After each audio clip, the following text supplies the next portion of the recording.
નમસ્કાર મિત્રો, આપણે આવી ગયા છીએ એક નવા વિડીયોમાં અને વાત કરવાના છે આધાર કાર્ડ વિશે।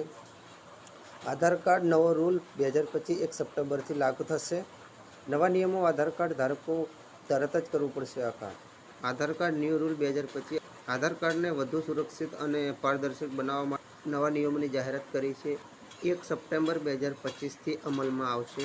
આ નિયમો કરોડો આધાર કાર્ડ ધારકોને સીધા અસર કરશે। યુઆઈડીએઆઈએ સ્પષ્ટ કર્યું છે કે જો આધાર કાર્ડ ધારકો સમયસર જરૂરી અપડેટ નહીં કરે તો તેમને ઘણી સરકારી સેવાઓ અને યોજનાઓમાં મુશ્કેલી પડી શકે છે।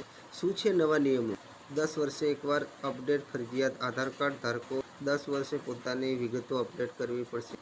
મોબાઈલ નંબર અને સરનામું અપડેટ ફરજિયાત। જો આધાર સાથે જોડાયેલો મોબાઈલ નંબર કે સરનામું બદલાઈ ગયું હોય તો તે સમયસર સુધારવું પડશે। લિંકિંગ ફરજિયાત। આધાર કાર્ડને પાન કાર્ડ, બેંક એકાઉન્ટ અને અન્ય સરકારી સેવાઓ સાથે લિંક કરવું ફરજિયાત રહેશે। બાયોમેટ્રિક અપડેટ નિર્ધારિત ઉંમર 5, 15 અને 30 વર્ષ બાયોમેટ્રિક અપડેટ ફરજિયાત કરવામાં આવ્યું છે। આધાર કાર્ડ ધારકોને શું કરવું પડશે? આધાર કાર્ડ ધારકોને પોતાની માહિતી ચકાસવા માટે યુઆઈડીએઆઈની સત્તાવાર વેબસાઇટ અથવા નજીક આધાર સેન્ટર